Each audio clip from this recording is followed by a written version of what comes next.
Welcome to Striking Gold, the Mother Lode landscape. I'm the voice of choice, Levi Flores. Jeremy Hurtado, of course, by my side, and Danny Scott had a glow up. Hey, change shapes a little bit, you know.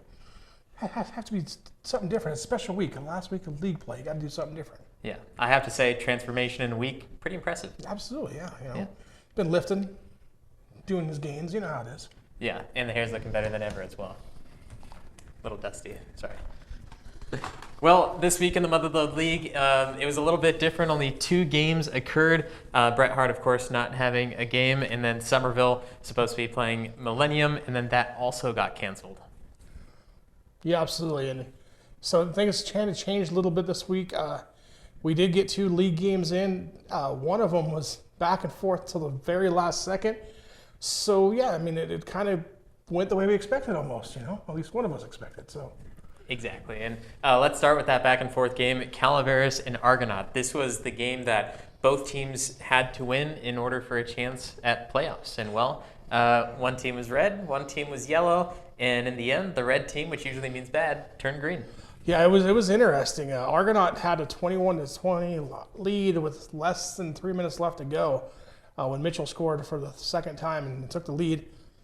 But Cody Ferrante said, hang on a second, I've already ran for 2 touchdowns, might as well get a third as he hits a game-winner 5-yard touchdown run in the last minute of play, ends up running for 257 yards, and basically carried Calaveras into the playoff hunt as they've won 4 of their last 6 to get bowl or playoff eligible rather, and it's probably going to get in, honestly. I mean, you look at the projections, looks like they're going to get into the playoffs. Now, they're probably going to end up being an 11 or 12 seed, and that probably won't fare too well, but at least they get in the playoffs. So good for them. They have a bye this week to get ready for that. Long way to try and see. You never know what's going to happen with the playoff seeding. So it's just one of those things you'd rather be, 6-4 and feel like you're pretty solid in, but it is what it is. They won 4 last 6. They're on a high note. They're playing well. If they get into the playoffs, who knows what can happen.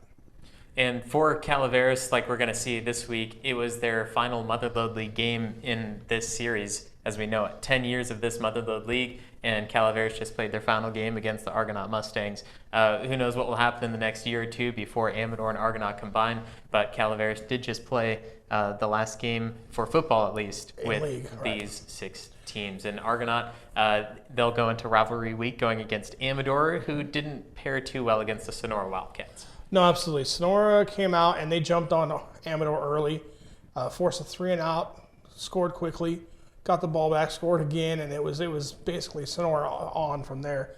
Sonora had a 28-0 lead at the end of the first quarter, built it to 48-0 at the end of the first half. Pretty much the only thing that went wrong for Sonora. Bad snap on the last extra point of the half made it 48-0 instead of a 49-0. 6 Wildcats scored, including Byington and Gardner getting 2 apiece. And Sonora just looked dominant from start to finish. Amador was able to score late in the game. They got a touchdown down the sideline, missed the extra point. But other than that, it was all Sonora, kind of as we expected. And Amador, they're struggling. They've lost 3 in a row actually now. Come into that Argonaut rivalry game, they've won 4, they're eligible for the playoffs, but you really want to get that 5th win just to try to make yourself feel a little better and also improve seeding. So that's going to be a huge rivalry game, and it's at Argonaut. So that's going to be an interesting thing for Amador too. On Friday night, I was able to tune into NorCal SportsTV, hear you and Mario Ramos broadcasting that game.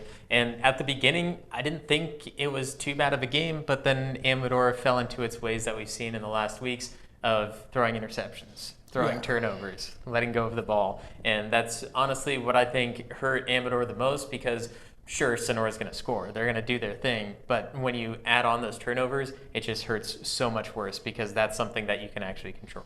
Absolutely. And it really gives Sonora a short field like it did the first chance that Sonora scored. And then, you give those added opportunities and all of a sudden it's 14-21-0. You feel like you got to throw the football more if you're Amador, and then that's when bad things happen. So, and then special teams wise too, Byington had a big punt return that scored on a touchdown as well. So that's another thing that the Sonora has, and they've been improving. So like I said, it's going to be an interesting matchup this Friday night when Sonora plays host to cross-county rival Somerville for the league championship. Should be everything we expect it to be.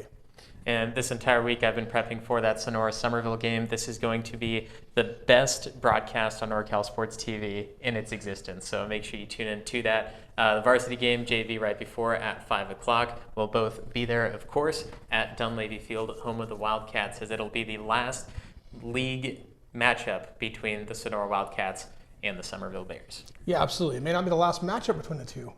But the last league matchup, right? Yeah, they may end up having to, if projections hold and everything goes right, may end up seeing each other in the playoffs come round 2. So we'll see how that plays out. But definitely going to be interesting Friday night over at Dunleavy Field. Well, for this last week, Jeremy, you won both games in our competition, so you are going to get 4 points through the week. And I did get the teams correct, so I'm going to get 2. But we're going to wait until next week to give the final standings and where we were actually at point-wise. I'm going to stop there. We want to thank Meeting Rooms On Demand once more. MeetingRoomsOnDemand.com. If you would like a conference center in downtown Sonora, that is available on MeetingRoomsOnDemand.com. 4 unique rooms in downtown Sonora. Then there's other locations in Las Vegas, Henderson, Nevada, Fresno, Phoenix, Arizona, and many more at MeetingRoomsOnDemand.com. And the reason why we're in this location is because Sonora Conference Center has been booked the last couple of weeks, so we had to result in a different location. But we're glad that the Conference Center is getting some bookings. Absolutely. Great for them. It works out well with sponsorship for us. So we're both a win-win situation in that situation. Yeah. That. It's all right. Just don't do that Friday night. Yeah. Speaking of Friday night, 2 matchups. Calaveras and Bret Harte not playing because Bret Harte does not have the varsity team. And rivalry week is usually what it's called, as the cross-county rivals go head-to-head against each other. Starting at the top of the MLL, Amador-Argonaut, the big matchup. Yeah, and this looked like it could have been even bigger if Argonaut could have held on against Calaveras. Argonaut actually had a chance to slide into a possible playoff spot. Instead, Calaveras pulls out the victory last week. So now Amador comes in 4-5. Like I said, they've lost the last 3. So they really need to get that win. They're playing for that playoff positioning, and they're already qualified for a possible playoff spot. On the other side, Argonaut, Mitchell's been the guy. I mean, he's been the dude that's done everything the last couple of weeks. Against Somerville, he came out and had a great game again last week. Scores twice, 157 yards, just not enough to be able to pull off the upset victory against Calaveras. In a rivalry game, I think this is going to be tight. I think it's going to be close. I think it's going to come down to maybe the last 2 possessions or so. I just have Amador finding a way to score more points than Argonaut and have it 35-21, Amador over Argonaut. All right, and looking at Amador and Argonaut, it is very hard to tell how these 2 teams are going to play against each other, because beginning of the season, Argonaut, they just didn't look good. I don't want to say that, but it's true. They just didn't look good. But then as they progress through the season, you really look at what they've done. They scored 21 points against Somerville. Mm-hmm. They did that. I mean, not a lot of teams can say that they've done that in the last 2 years, and Argonaut is one of the only teams that can. So just based on that, if they are able to put the game together like they did against Somerville, like they did against Calaveras, even though they lost, they still did the same thing over there too. So I think if they are able to do that and force some turnovers against Amador, because they are prone to do that, I think Argonaut might be the better team here. So I am going to go with 28-18. Okay. And that's going to be Argonaut, of course. I could see that. Yeah, I mean, in a rivalry game, you just never know either. I mean, that's the one thing. You just kind of throw records out the window. Yes, they're important. They show what they've done all year. But like you said, Argonaut struggled to start the season, and it's coming on the last couple weeks. Even though they haven't gotten the victories, they've been able to score more points, be more competitive in games. So I could see Argonaut and Amador going down, like I said, the last 1 or 2 possessions. I could see Argonaut pulling off the victory, but I'm going to go with Amador, like I said, just because I think they have a little more offense. But we'll see come Friday night. And now that could be... Is there another game going on in the league? I don't remember. I think that's the only one, right? Yeah, possibly. That's the Amador Argonaut's the only game going on in the league. Yeah, it's the game of the week. Yeah, actually. I would think so. Yes. Yeah. Honestly, it could be the game of the week, depending on how you look at it. Sonora, they've won 8 solo Mother Lode League titles since they've been in the Mother Lode League. They've shared once with Amador and Calaveras a couple of years ago before the COVID-19 pandemic. In that year of the pandemic in 2020, there was no league title winner because not everyone in the league can play each other based on what the rules were at that time. So Amador Argonaut, I'd say, could be a game of the week just because Sonora has definitely won every single year, but this time it has a good chance to flip the other way. And if Somerville can go into Dunleavy Field and take them down, then Somerville will be the league title winners. So this game, Sonora-Somerville, Mother Lode League title game. No, absolutely. And this, like you said, Somerville has 6 Mother Lode League championships in their past in the school history, the last in 2009, rather. And then Sonora, you said they've won 9 straight. They've been back in the league 9 straight years. Well, 10 technically, but 9 football seasons that we've had thanks to COVID. And they're looking for their 18th Mother Lode League championship. They had a run of 9 in 12 years back in the early years of the Mother Lode League. So it really becomes a situation of 7-1 Sonora versus 7-1 Somerville at Sonora. It's kind of be one of those games, and it's a rivalry game again. So I think it's probably one of the better chances Somerville's going to have to upset Sonora. That being said, I don't see it happening. Okay, and send the hate mail right here. Okay, you can send it. I know. Okay, a Somerville graduate, like I said, that's the way it is. It's redacted at gmail.com. So, I've done a bunch of the Sonora games. I've done a few of the Somerville games. Somerville's got speed. They've got all that. I just don't know if they have enough to hang with Sonora. Sonora has I think, a total package, and I have Sonora winning 49-21. Okay, and I'm actually going to save a lot of what I have to say for the actual broadcast. Me too. I've saved a bunch. On Friday night. But when I break it down, Sonora's almost the same team that they had last year. They had a really good team last year, and they have some returners, and this year it's going to be similar. Now, breaking it down in what they did last year, they scored 31 points. And now there was a fumble caused on their first drive. They were held to a field goal. They almost scored right at the end of the fourth quarter. Just a few of those things, breaking it down, it could be 31 points again. I'm going to give them the benefit of the doubt, give them an extra touchdown, and I think they are going to score 37 points, say. And okay. With Somerville, I'm just going to go with them. You have to go with Somerville. Or I have to go with Somerville. You don't, obviously. But with 37 points, I think Somerville might be able to put 42 up, but they have to do a scoring drive on every single time they touch the ball.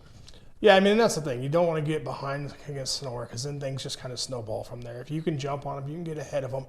Let's see how they do playing from behind. They haven't had to do that all year. They've been ahead of everybody. They've been up on people except for Oakdale, and they kind of went back and forth with them. They jumped on Oakdale. Oakdale came back. So that's a great thing. I mean, if Somerville can get a couple touchdowns on Sonora early and say, hey, we're not afraid because it says Sonora across the front of the jersey. Mm-hmm. We're not worried that you were here at your place. There's going to be the Golden Regiment. There's going to be 10,000 people making noise. They're going to come out of the crowd, which kind of gets them a bonus and kind of gets them a little more hyped. They'll have their black jerseys on, I'm assuming. Okay, so all that kind of stuff, right? It's all going to be that kind of Sonora, oh, here we are. If Somerville can jump on them early and say, hey, we're not afraid, we can play, we're here, doesn't bother us at all, then I think it could be a different game. I just don't know if Somerville's ready to handle that yet at the leadership positions. And I think that the experience at some positions, mainly the quarterback position, is going to carry Sonora over Somerville at this time. Now, you have a sophomore quarterback starting the rivalry game the first time. And yes, he was a freshman last year. He played in the game. But it's different playing as a quarterback. Exactly.